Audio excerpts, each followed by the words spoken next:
cable subscriptions could potentially be cut in half in the next 10 years or so. And so we just feel like we had this opportunity to reach this kind of growing fan base. This is Entrepreneurs the Playbook, where I give you access each week to the world's greatest athletes and executives about their personal and professional playbook and what has made them champions on and off the field. This is the Playbook. This is Dave Meltzer, CEO of Sports One Marketing, and I am doing Entrepreneur the Playbook from Entrepreneur offices in a very unique location at Entrepreneur, never been done before. And I'm here with Zach Leonsis, and he is the Executive Vice President of Monumental Sports Entertainment. Monumental Sports Entertainment, just a conglomerate and an aggregate of both traditional and digital entities in sports. Yep. And we'll kind of start there because I've come from the technology world into sports when I work with Leigh Steinberg and then our marketing company. But most people don't understand, like you do, and after doing due diligence, the importance of having both traditional and digital. Can you kind of give me a little bit of insight on how you kind of grasp so early over anyone else? And I think you're 30 years from now, you will be the legend. I literally believe that. I don't know about that. Oh yeah, I believe you truly will be the monumental that would be nice. owner. We'll see. And it won't be because of all the traditional ones, but it's how the traditional ones related back to the digital ones. Can you give me a little insight on that? Yeah, Zach? well, I mean, we really pride ourselves on being the fastest growing sports entertainment and media company in North America. I think we're best known for our team brands, obviously, in the Washington Capitals, the Wizards, but we have several other teams too. The WNBA Mystics, we've got two Arena Football League teams in the Valor and the Baltimore Brigade. We're launching a G League team. We operate two minor league hockey teams. We've made big investments into eSports and teams like Team Liquid, and we're launching an NBA 2K League team. And across all of those audience subsegments, they all have different needs, and all those specific audiences have really different preferred consumption habits, right? And so I would say that our evolution into creating an ecosystem where linear cable and OTT, a direct-to-consumer platform and Monumental Sports Network, lived in harmony was sort of a natural evolution for us. I think that when we were doing some of our due diligence for our regional sports network deal with NBC Sports Washington, we had the opportunity to obtain a significant minority equity interest, and we wanted to know, well, what does that get us? This is very important to our enterprise model and to the future of our business. These are long-term deals in length, and so for a long-term deal, you don't want to whiff. You don't want to have an opportunity where 10 years down the line, you look back and go, oh my gosh, we blocked access to our content to a lot of people. And I think that a lot of people talk about cable subscriptions declining. There's a lot of press and editorial about ESPN bleeding subs. Still, on a market-by-market basis, the regional sports network is consistently the #1 highest rated network in each DMA. But the iceberg is melting, and we can't ignore that. We don't want to be putting our heads in the sand. And so launching a sister network that was purely on digital, that's really better equipped to stream new live event series like eSports that capture the attention of younger fans, what I really call the next generation of fan, who maybe aren't as interested in traditional sports the way maybe you and I are. Right, and it's such an interesting time because we don't know where it's going. You have all these regional networks, all these different platforms that people are digesting, and they're all trying to integrate with one another. One quick question, because a lot of people, coming from technology myself, OTT, over the top.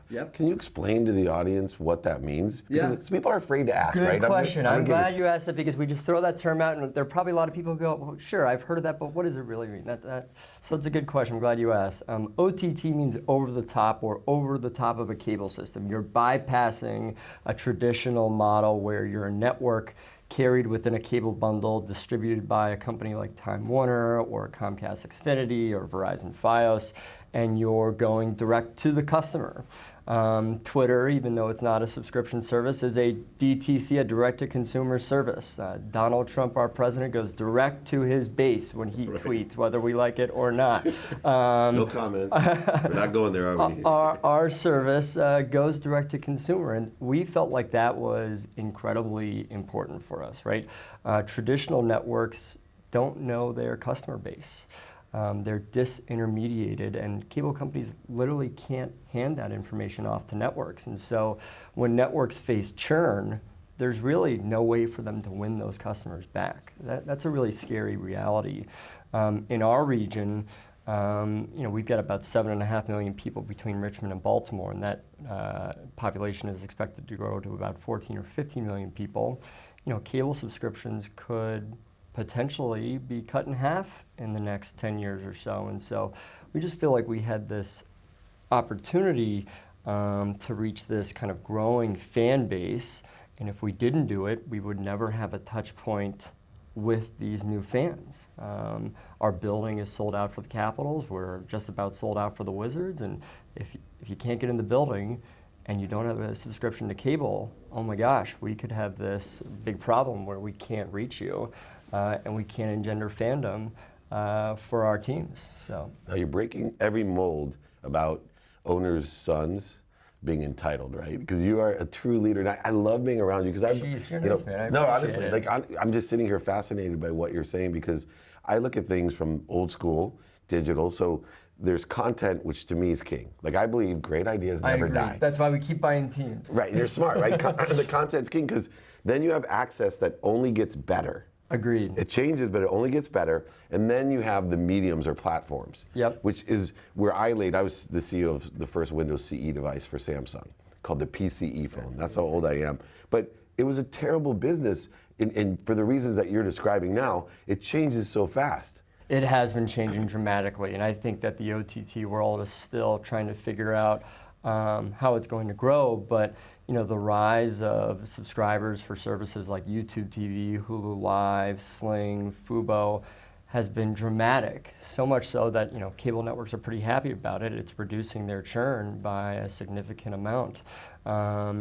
People are still trying to figure out how are networks going to get into the muscle memory of younger consumers? Right. When I went to college, my parents bought me a TV, and I was like, oh, thank you, Mom and Dad. I feel like big man on campus. Mine was black and white, so that's okay. All right, then, come on. But when my sister went to college, my parents said, okay, we got to keep it even. We'll buy you a TV also. And she said, I don't want a TV. I want an iPad. And maybe could you pay for my subscription to Netflix? And I remember it rattled my dad's mind, and he was like, well, why don't you want cable? And she goes, well, my new dormitory at Georgetown isn't even built with coax cable outlets. It's just built with high-speed wireless. And so that's like a systemic, inherent change where college students are graduating and just aren't inclined to subscribe to cable at all. And who wants to deal with the cable company? I mean, they're notorious for poor customer service and the like. I think some are better than others, certainly. That's bulky at best. Yeah, but it's just this huge flip that's happening. And so when we're able to go direct to consumer, not only do we know our individual users and their behavior, we're able to optimize the product. And so when we launched Monumental Sports Network a year and a half ago, I think we've already graduated to Monumental Sports Network 2.0 or 3.0 based on the product offering, the user interface, our marketing. I mean, a lot has changed, all for the better. We've become far more efficient, and engagement on the platform has increased as a result. That's awesome. Now, you brought up a really interesting point, and I talk about the subtleties of success. Everybody's focusing on this appreciation of the different platforms in this new audience. Yeah. I focus in on how do we deal with the depreciation of the traditional side. So give me a minute to explain. I have an audience that listens to radio, right? There's an audience of 70 to 90-year-olds. Yep. And they're still listening to radio. So you have an estate planner. He's actually better off having a radio show about financial stuff than going on my podcast or doing other things. And this is going to be a difficult problem. People are living longer, so my generation will still consume on a TV. Now, do we integrate internet into the TVs in an easier way so that they understand this is the same? The TV is actually just a screen. Right. It's not the inside content, right? And you have a learning curve. But do you think there is a market for a company that understands how do I take advantage of a depreciating asset? And I think there's people ask me how to get a job in sports. I would say be unique, because I always say if you apply to the same job with the same story, those resumes to us don't look like anything. Sure. But imagine if you got a cover letter saying, my expertise is how to combine and aggregate digital and traditional. In fact, I want to capitalize on all the traditional media for the audience that will remain. Like, that would get my attention. Yeah, well, hey, I think that we feel lucky in that the network system that's in place now between the RSNs really does capture sort of that existing and mature fan base. And we're doing everything that we can to enhance the existing live game product and make it as easily digestible to older fans or fans who've been watching sports the same way for a long, long time. At the same time, we want to experiment with new camera angles and new techniques. You have a whole VR studio, or don't you do a ton with VR? Yep, so we were the first team in the NHL and NBA to bring VR in-house. We work with a company called Striver Labs, and we use it for playbooking for our team. So John Wall can go home and put on the VR headset and practice the inbounds pass and the like. And then it also afforded us the great opportunity to create behind-the-scenes content, taking the traditional fan to places where they could never go before, in the locker room before a game, on the team flight to Los Angeles as they go on a road trip. Those are exciting sort of looks behind the curtain that you typically don't And do you do it get. for the fans as well? Are you allowing Yeah, during, exactly. in the stadium, like free for where you're fans. sitting? Have you done any of that stuff so you can get, no matter where you sit in the house, you can bring up on your phone like a courtside seat? Yep, so we have built in some on-demand VR content into our Washington Wizards app. I still think live for VR is still trailing just a little bit behind. It has huge potential, and I remember going to the NBA Tech Summit in 2015 or 16, and Samsung had a big activation there. We watched an exhibition game, and everyone saw where this was going, where you could say, gosh, one day if the technology becomes a little less cumbersome, a little later, more affordable, more accessible, this could become a virtual season ticket. How interesting would that be?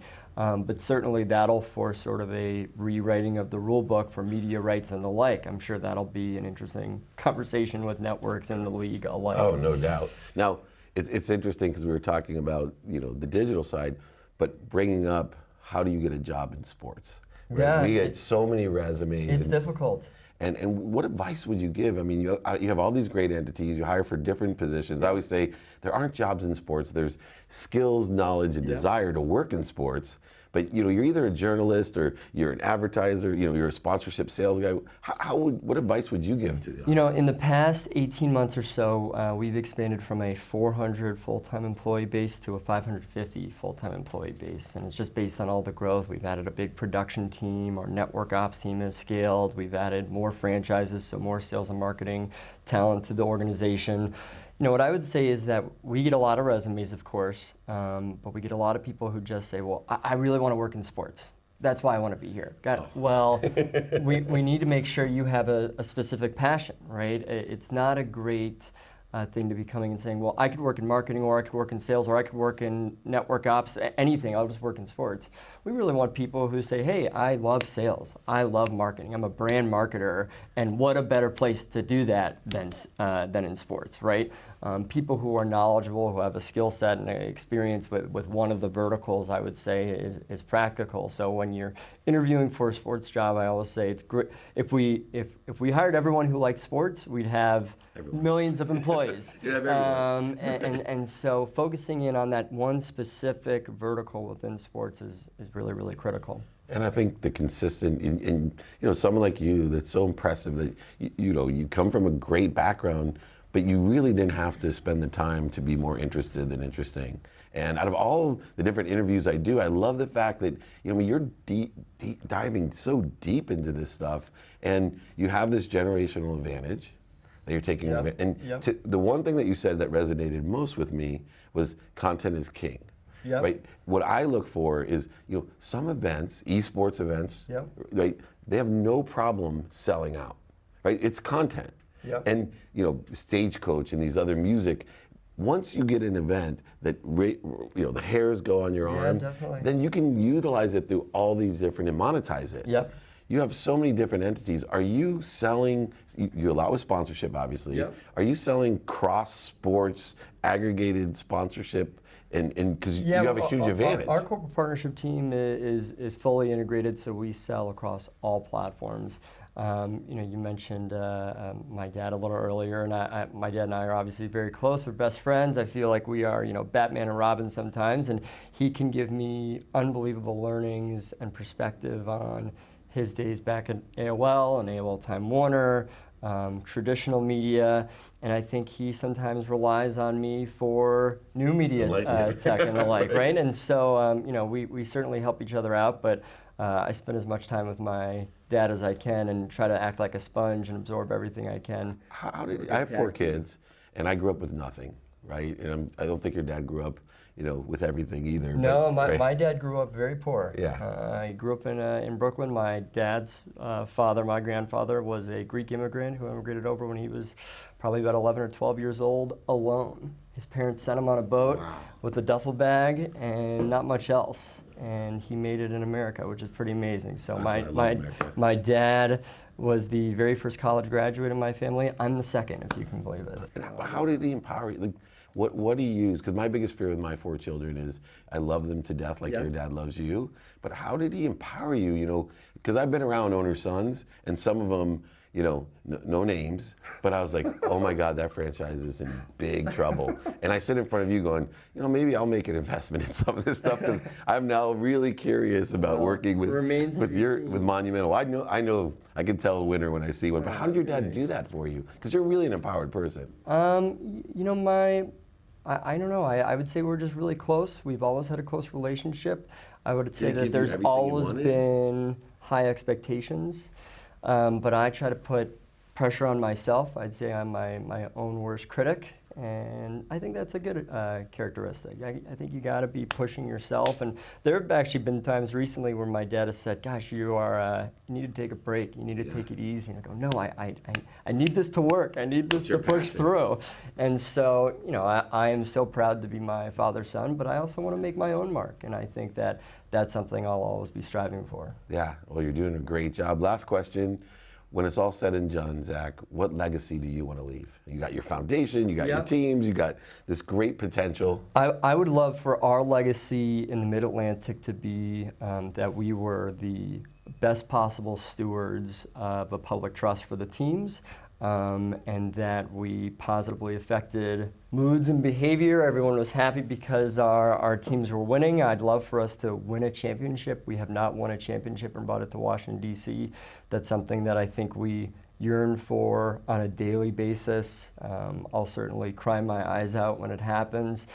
We've had some very good teams, and one day I hope we can bring one home to Washington, D.C. I always say money can't buy happiness, and it can't buy a championship ring. It can't buy a championship. Right, and those are the 2 things I see, and no matter how much money I've seen, the most wealthy, powerful people in the world that break down like a little baby when they finally get the trophy or the ring. People come into sports and they go, oh, I've been successful in other places. Oh, this will be easy. It's really hard. Really hard. All 30 teams are really smart, typically smarter than you or me, and you have to have everything go your way. You have to have skill, you have to draft and develop the right way, you have to make the right free agent signings, you can't be overpaying one guy and be strapped for cap space, you got to have the penalties and calls go your way, you have to have luck, at the right time, you have to have health. In hockey, the goaltender's got to be hot.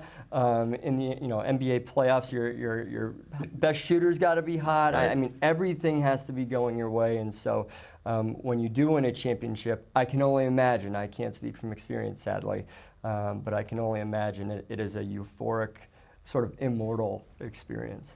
Well, it's been an absolute pleasure to have you. This is Dave Meltzer, CEO of Sports One Marketing with Entrepreneur, The Playbook, and a special thank you to Zach Leonsis. Thank you so much, Zach. Man. Awesome. Awesome.